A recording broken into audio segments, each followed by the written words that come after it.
Good afternoon and welcome to BDTV. It's the usual format today with a really rapid 20-minute session where we've got a few questions we've prepared, but please feel free to submit any that you'd like to add yourself through the Q&A at the foot of the screen. And we're going to have a poll where we'll be asking, of course, about changes over the last 2 years and how that's affected your firm. So thanks very much for joining today. We're delighted to have along Quentin Vaile, who's European Regional Director at Meritas. Welcome, Quentin. Hi, Peter. Thank you very much indeed for having me. Really nice to be here. No, pleasure.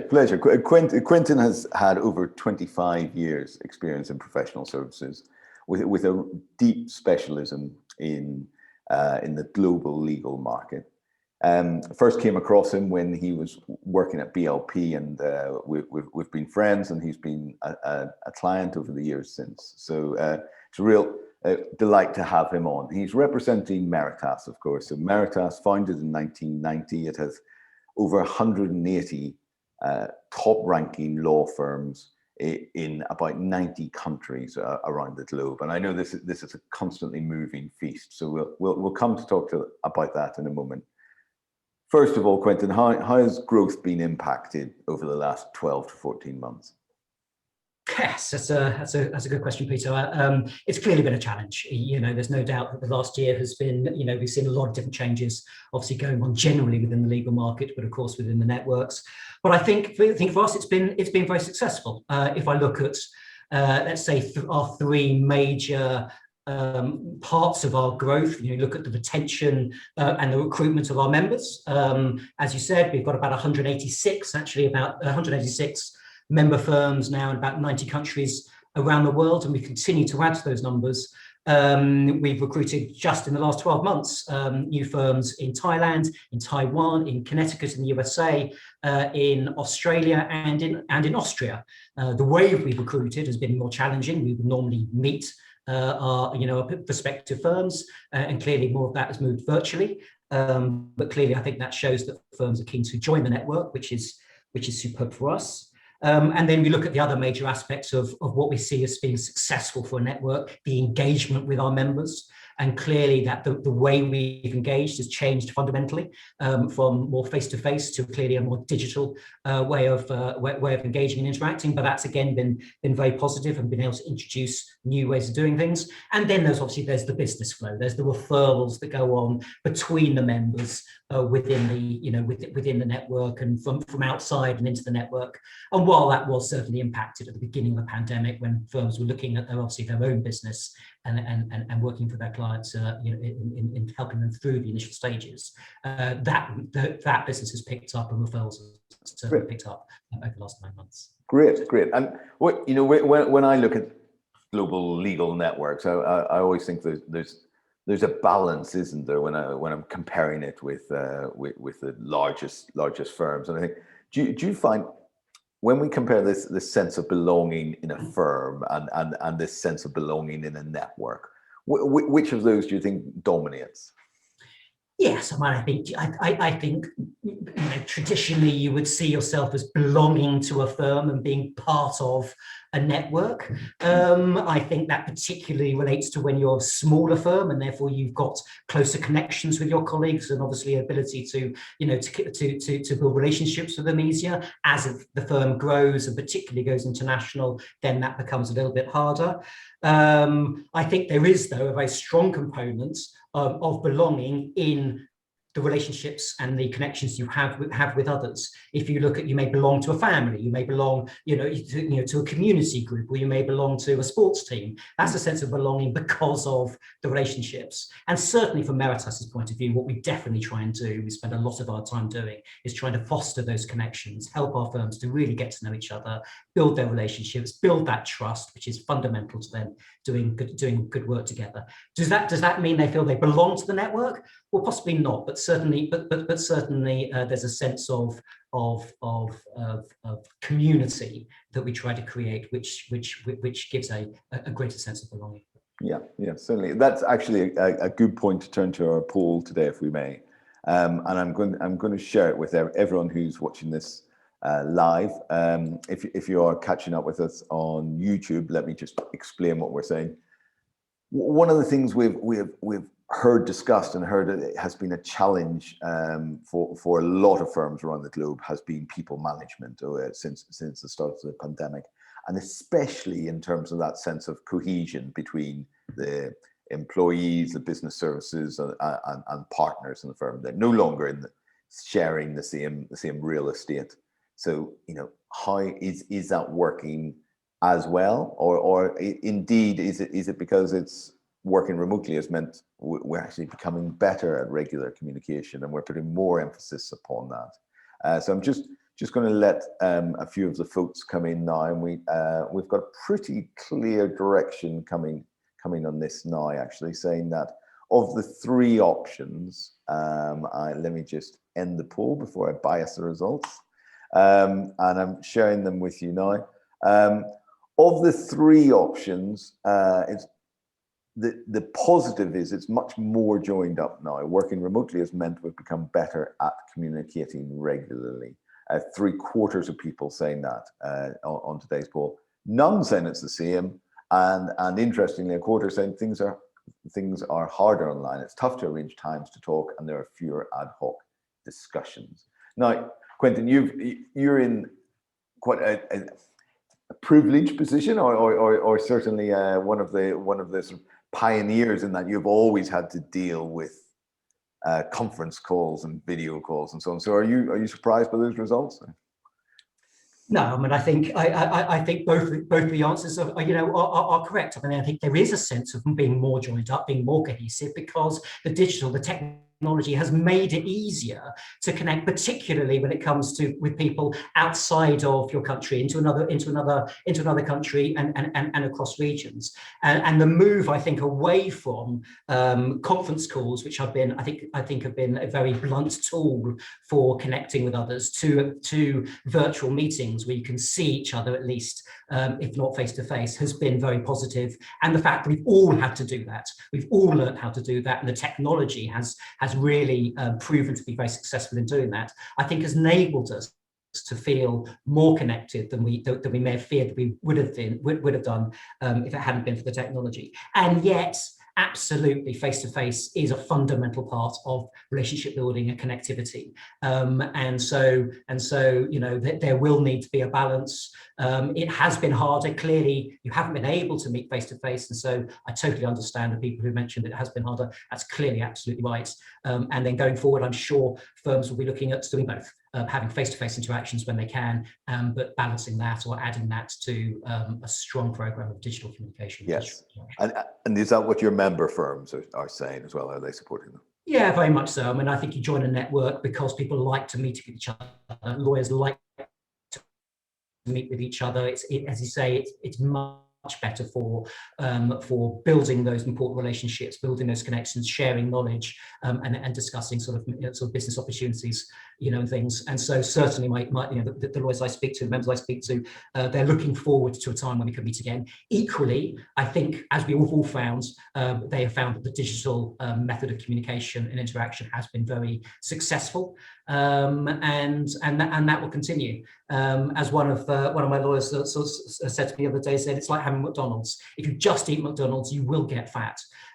Whereas actually having a balanced diet is clearly much better for you. And that's exactly the same principle. I think it's going to be a balance of digital and face-to-face. And then the challenge for many of us will be the hybrid situation, where you're having a face-to-face, but in a digital environment where you've got people dialing in or not dialing in any longer, videoing into that same meeting. Yes. I like that metaphor. Do you think video is the Big Mac, or is it face-to-face that we've got to not do too much of?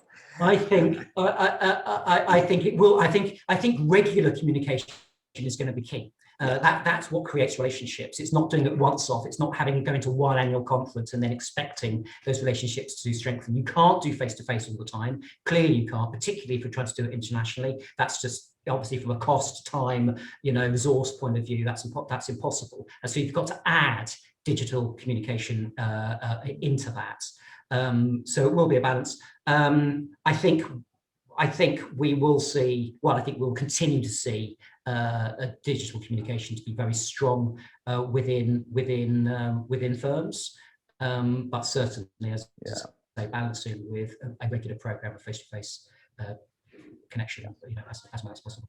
And I know your own leadership within Meritas has changed during the pandemic. How has that been a challenge, introducing new senior people? And indeed. So this time last year, April time last year, we had a new president in Sona Panchali, and she joined clearly at a very challenging times in terms of a network. Normally, in the first 12 months, as being a president of a network, you spend those 12 months on the plane visiting people. Clearly, that's not been possible for her, and so she's done a lot of that work virtually and via phone calls, but she's hit the ground running, and I think has made a huge impact on on the network. And we've had a new chair of the board, has now recently just been appointed. We have a 3-year rotation policy for our chair, and so a chap called Brett Krantz is now the new chair of the network, and will be leading, I think quite excitingly, leading our new strategic plan, which will set out the direction for the network over the next 3 to 5 years, which would be great. Good stuff. And in terms of what you're seeing then across the network, you're in this nice position of having that global view of what's happening. First of all, from a potentially negative side, do you think that the pandemic will have impacted that need for international legal advice and multinational transactions? I think initially did, absolutely. I think people were retrenched. I think companies were retrenched, and they were sort of looking at their own business, making sure that actually they could retain their own clients, and keep their staff, and keep the lights on, as it were. Particularly for many businesses, obviously most impacted by the pandemic. But I also think, and I certainly see from our data that if clients are internationally interested and internationally active, they will continue to be so. We talked to our M&A lawyers, and they've certainly seen a massive pickup in M&A activity after obviously a climb down in the first 2 or 3 months. Yes. I look at some of our clients, and about 500 of our clients work for at least 3 of our firms. About 100 of them work for at least 5 or 6 of our firms. So there is certainly a sense of companies wanting to have wanting to do business across different borders, and obviously then having their legal and business needs met wherever that may be. And related to that, do you have any view or any data about how different regions are emerging at different speeds? Yeah, it's another great question, because it is different. There's no doubt about it. And I guess you look back over the last 12 months, and we did a survey. In fact, we did a survey tail end of last year and asked exactly that sort of question. Who had been emerging quicker? What was the impact? What was the impact on business, on demand for services, and obviously on impact on revenue? And some of the firms were saying, particularly from Asia, were saying, well, actually, we came out of it very strongly. Sort of come the summer, there was minimum impact, whereas some of the other countries, maybe it took them slightly longer. In terms of practice areas, the ones that we know about, employment was a significant demand for employment, for data protection, or restructuring and solvency type of advice, for litigation, whereas M&A initially was impacted. But as I say, that had been 6 months in, the M&A lawyers were certainly very active again, and certainly very buoyant about the future. Yeah. Thanks, Quentin. One final question before I flick across to questions from the audience. So sure. If there's any more to everyone who's listening live, if you've any more questions you'd like to pose to Quentin, please use a Q&A. We already have 2 or 3 here, but feel free to contribute. And a bit of a cheeky one for me. I know from having known you over the years, you're often on a plane. You're no stranger to airports. How have things changed for you personally in the role? Yes, I mean it's a good question. My carbon footprint has certainly improved over the last 12 to 18 months as I spend far less traveling. I think one on the positive side, I think, as I say, we've learned how to use the technology in a much better way. I've never liked using conference calls. I always like to, I like to be able to see people I'm speaking to, and conference calls, as I said, were a very blunt tool. So I'm absolutely delighted we've moved very quickly and seamlessly, it seems, to video meetings. However, you do this role because you like having relationships, you like building relationships and getting to know people, and getting out and seeing people and traveling is a key and fundamental part of doing that. Not being able to do that has been a challenge. And it's not the fact that it's not just that we haven't been able to do it, it's the fact that we haven't been able to plan to do it either. So we don't know quite when. We think we're almost there, and then something happens, and and there's more delays, and again you sort of think, okay, it's another 6 months when we can't travel. And that's what we're finding now. While we're obviously doing well in the UK, but clearly things are still a little bit sensitive with the Delta variant. The same thing's happening in Europe, where different countries are facing different challenges, making travel really difficult.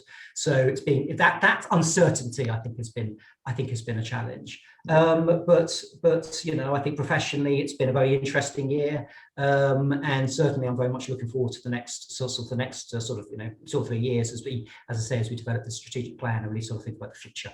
Great. Thank you, Quentin. Thank you very much for being so open and honest about that. If I may turn to some of the questions that we have now to pose to you. One thing, and I don't know if this has been driven by the submission has been driven by their own experience, but do you think lawyers have fallen back into bad habits? So I imagine that's asking around how they're managing teams and how they're developing business. Is that something you're seeing? It's a very good question. Bad habits, you say, if it is about team management and things, I think partners have got a very tough job at the moment. The partner's job clearly is about serving their clients, generating work from those clients, but also supervising their junior staff. And I know, speaking to some of the partners that I work with, they found that really challenging. Not because they're not connecting with their junior colleagues, but because they can't do it as easily. Their junior colleague is not sitting at the desk next to them or sitting in the office next to them. They're having to organize a call, or having to organize a meeting or a virtual meeting, and that extra step, I think, is a challenge. And therefore, what a lot of the partners are saying to me is how busy they are, and that might be around obviously because clients are demanding a lot of their time, or possibly going back to bad habits. Maybe they're not delegating as much, because obviously it's easier to do the work rather than having to reach out to somebody you're not seeing on a regular basis. So possibly if that's a bad habit, then they are. But I think that's the nature of a partner as well. Yeah. Another one that's coming. I'm not surprised to see this, because every firm I speak with at the moment is wrangling with the same issue. When do you think you're going to get together face to face? Have you any plans as a network?